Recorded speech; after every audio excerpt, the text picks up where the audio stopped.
Hey everyone, welcome back to the channel. The other day I put a question out to you all asking what franchises you would like me to talk about other than DC and Zack Snyder's Justice League. So I took on board your suggestions and today we have my review of Star Wars The Force Awakens. This review will be with the mindset that I haven't seen The Last Jedi or Rise of Skywalker, as this film does hint at multiple different things for the future, with some coming to fruition and others not.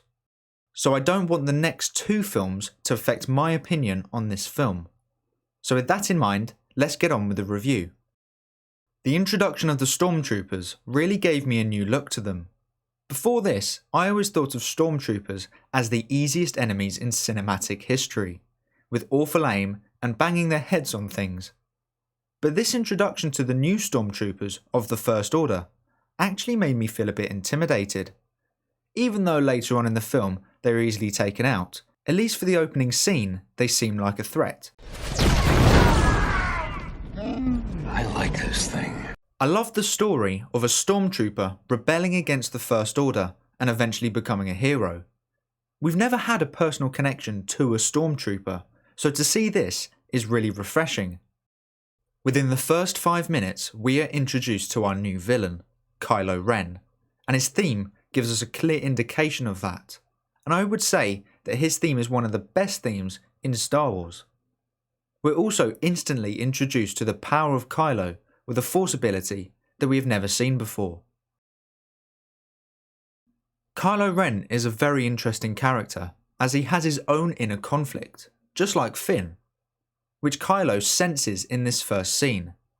I think the fact that Kylo has his own inner conflict allows him to clearly detect the inner conflict within Finn, which connects the characters but in polar opposite ways. With Kylo, who is wanting to go to the dark side but has the light from his parents still trying to fight back. Whereas Finn has been a part of the First Order his whole life and doesn't want to be a part of it anymore. The introduction of Rey was also great, seeing her go through the crashed Star Destroyer from the Battle of Jakku, and also the introduction of Rey's theme, which is also one of the best themes in the Star Wars franchise.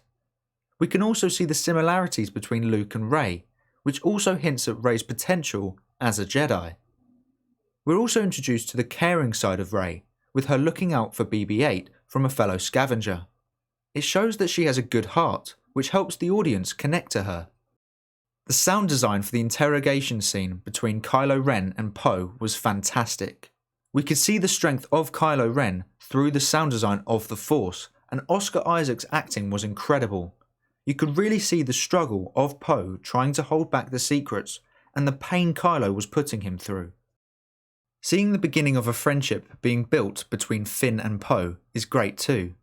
Having them bond over trying to escape from the First Order was very fun to see.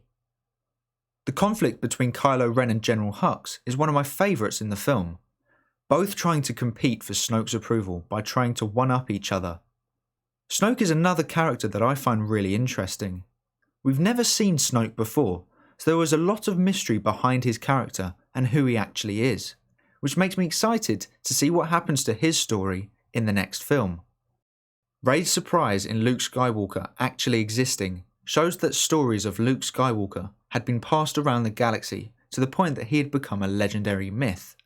It was also great to see the Millennium Falcon after all this time, and the air chase had me on the edge of my seat. Kylo Ren's lightsaber matches his personality. They're both unhinged.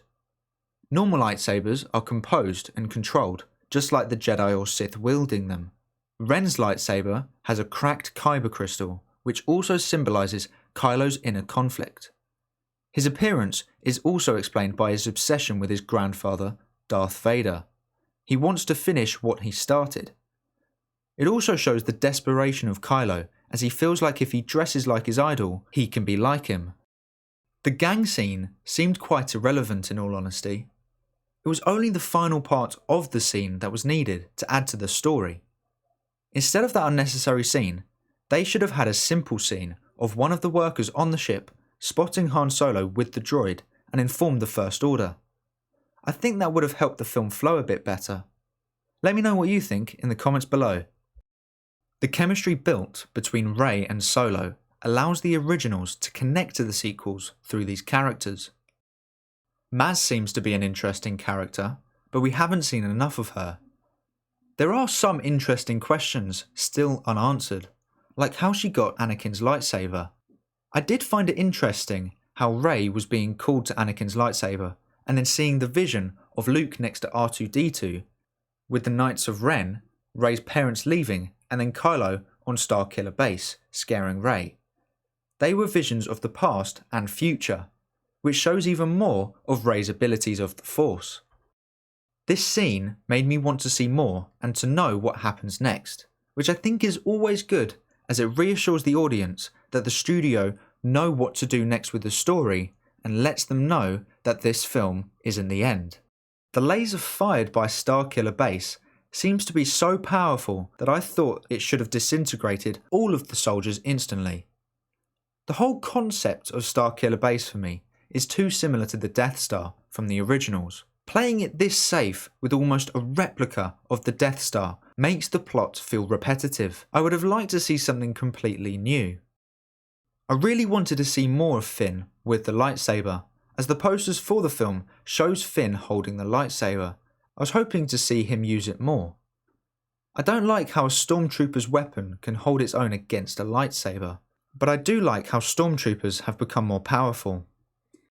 The entrance of the Resistance gave me goosebumps. The combination of John Williams' score and the intense airfight scenes made this one of the best moments of the film for me. One of my other favourite parts of the film is Kylo Ren's freeze ability.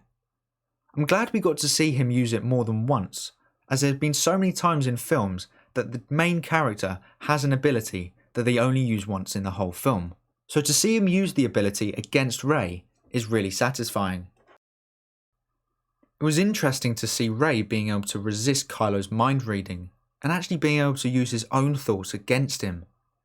This hints even more at her potential power in the Force. Seeing Leia and C-3PO interact with Han and Chewbacca was such a nostalgic moment. Another way the sequels connect to the originals. The chemistry between the late Carrie Fisher and Harrison Ford was still there, and the history of their relationship was hinted at through their conversations perfectly. I thought it was a very interesting concept of having Ben have too much darkness in him, and everyone expecting him to be the next good guy because of his family. He was never able to live up to the expectations set by others, so him turning to the dark side really makes sense. Adam Driver's acting in this film was great. Even though the first half of the film he has his mask on, the second half he really sells as this broken young man within a conflict. Kylo is cocky, like his grandfather, Anakin Skywalker, when he was his age, and Adam Driver really sells it. Rey realising her abilities in the Force and then testing her limits against a stormtrooper is something I think all of us would do, which doesn't only add appropriate humour to the film, but it also adds relatability to Rey. Ren's reaction to Rey escaping emphasises how filled with rage he is. His parents aren't happy with him, and now Snoke won't be either. He truly feels alone, which fuels his anger even more, building his connection to the dark side. Throughout the film, Ben is having a constant battle against expectations, from his parents, from Snoke, and even his own, as he's striving to become more powerful than Darth Vader. I really don't think Phasma would drop the shields to Starkiller Base because she has a gun aimed at her head. She seems to have a real loyalty to the First Order, so I would have thought that she would rather die before helping a couple of rebels lower the shields. The most emotional part of the film has to be when we see Han and Ben meet on Starkiller Base. Seeing Han never giving up on his son and seeing the conflict in Ben, not just conflict but fear. He's scared.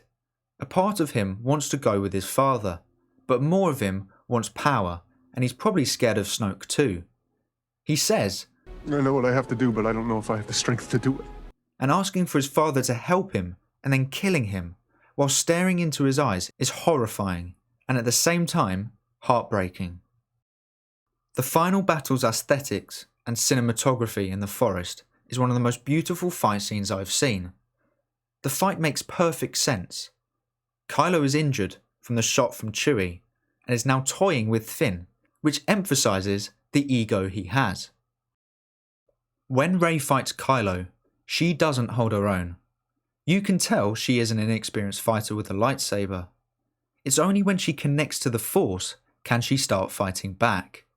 She doesn't win the fight because she is already stronger than Kylo. She wins because she injures an already injured Kylo Ren. Then, because of Poe blowing up Starkiller Base, which I think is way too similar to Luke blowing up the Death Star, the ground splits open and Rey and Kylo are both able to escape. Snoke talking to Hux about finishing Ren's training perfectly sets up the next film, which not only builds excitement for the next film, but it also builds intrigue into who Snoke is. I really love the connection between Rey and Leia. There really seems to be a mutual understanding between the characters.